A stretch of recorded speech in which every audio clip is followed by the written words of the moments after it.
Fala pessoal do sexto ano, tudo bem? Começando mais uma semana, segunda-feira, hoje dia 6/4. A gente vai dar sequência ao nosso livro, tá? Da unidade 2. Agora o nosso tema é o tema 2, tá? E a gente vai estudar agora, continuar estudando sobre algumas representações cartográficas, tá?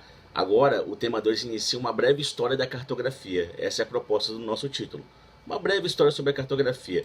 A gente vai entender agora nesse tema como se desenvolveu a cartografia no mundo e por que ela se desenvolveu. Houve uma necessidade, né, um contexto para que a cartografia chegasse ao ponto que ela chegou até hoje, né? E ela começou lá atrás, e é isso que a gente vai conseguir entender agora nesse tema, tá?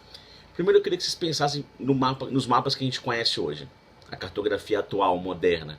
Vocês sabem que são mapas muito bons, né? Repletos de informação, são mapas que contêm várias técnicas, e a gente consegue ter uma noção muito legal de toda a realidade do mundo a partir de um mapa, não é? A gente consegue se localizar, a gente consegue saber onde está cada coisa, não é isso? Então todo mundo aqui tenho certeza que já acessou o Google Maps, já deu uma olhadinha, percorreu os lugares de um ponto para outro, viu a Terra. E a gente também sabe mexer com o mapa, a gente sabe olhar um mapa, ler, interpretar um mapa. Mas vamos lá agora conhecer um pouco nessa história lá atrás, tá? O início do tema, ele propõe pra gente um texto bem tranquilo. Ó. Ele fala que os mapas antigos, eles não representavam necessariamente elementos técnicos, tá? Eles não apresentavam esses elementos. Por quê? Porque esses elementos como escala, orientação espacial, tá? Eles não tinham tanto atributo naquela época, né? As pessoas não conseguiriam fazer o que eles fazem hoje naquela época. Era um mapa com muito menos detalhes do que a gente tem hoje, técnicos, né? Então era um mapa que se apegava a outras coisas, outros fatores, né? Então ele fala aqui que ele tem um grande valor histórico porque demonstravam como os povos se relacionavam com o espaço que habitavam e conheciam.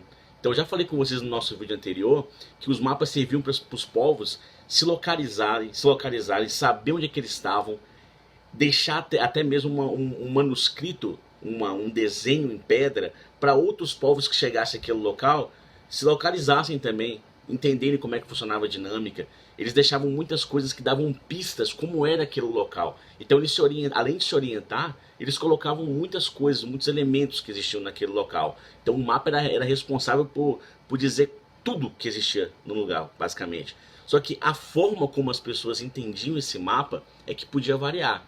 Nós hoje, claro, sabemos todos que a Terra é uma coisa mais próxima de uma esfera, não é?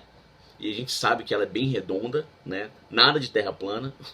E a gente tem essa noção hoje. Só que para eles, naquela época, era mais difícil. E aí o livro vai trazer pra gente justamente essa história, né? Ele fala aqui que as representações cartográficas evoluíram juntamente com o conhecimento humano, né? Durante o período clássico, né, do século V e VI antes de Cristo, na Grécia, os mapas já eram confeccionados com base na ideia de esfericidade da Terra. Olha só, Terra esférica. E isso se deveu aos grandes avanços de estudos da geometria espacial, que naquela época estava engateando, mas já conseguia fazer um belo trabalho, como vocês podem ver. Nesse período, Eratóstenes de Cirene, conhecido por conseguir calcular a circunferência da Terra, produziu um mapa que representava as terras conhecidas na época. Já os mapas produzidos em Roma, na mesma época, representavam trajetos e rotas militares e comerciais, demonstrando a expansão do Império Romano. Tá vendo? Esse cara conseguiu, gente, entender o que era a Terra. Por entendimento dele, a Terra era dessa maneira. Esse mapa que vai aparecer aqui agora para vocês aqui é o mapa que está no seu livro. Esse mapa mostra pra gente o quê? Mostra esse conceito de esfericidade. Olha como é que ele entendia que era a Terra. Olha como é que ele entendia que era uma esfera, por exemplo. Olha aí, era um mapa cheio de detalhes, mas detalhes que muitos deles hoje a gente sabe que não se confirma. Não era exatamente assim. E olha como é que ele entendia que era a esfera do globo terrestre. Era um negócio meio achatado, né? Meio abaulado, mas não é como a gente tem hoje, né? Tinha uns desenhos aí, ó. Olha aí as rotas, tal, uma coisa meio diferente, mas que tem sentido. Você repara que mesmo por se tratar de um negócio tão antigo, tem muito sentido o que ele colocou aqui nesse mapa, né, pra gente. Então observem bem esse mapa. Ele é importante pra gente ter noção para uma atividade que a gente vai fazer lá na frente, tá bom? Então voltando, queria que vocês passassem a página aí, por favor. Passando a página, da página 10 à página 11, a gente tem aí, ó, os mapas TO. Talvez vocês nunca tenham ouvido falar sobre isso, né? Então vamos lá. É o seguinte, a cartografia ocidental, que era produzida por pessoas que viviam nos atuais territórios de Portugal, Espanha e Itália, passou por um período de estagnação durante a Idade Média. Período histórico que se estendeu do século V ao século XV. Ó, muito importante isso aí, tá? Os avanços dos conquistadores, né? Os avanços de conquistas anteriormente, como o uso de símbolo que se relacionavam com os fenômenos de características do espaço geográfico, deram lugar a representações de caráter religiosos.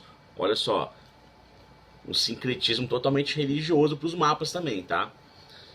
Nesse período surgiram os mapas TO. Neles, o T representava os 3 cursos de água que banhavam e que se estendiam como as terras ecúmenas. Vocês vão entender o que é ecúmenas porque tem explicação aqui, daqui a pouco eu vou ler para vocês, tá bom?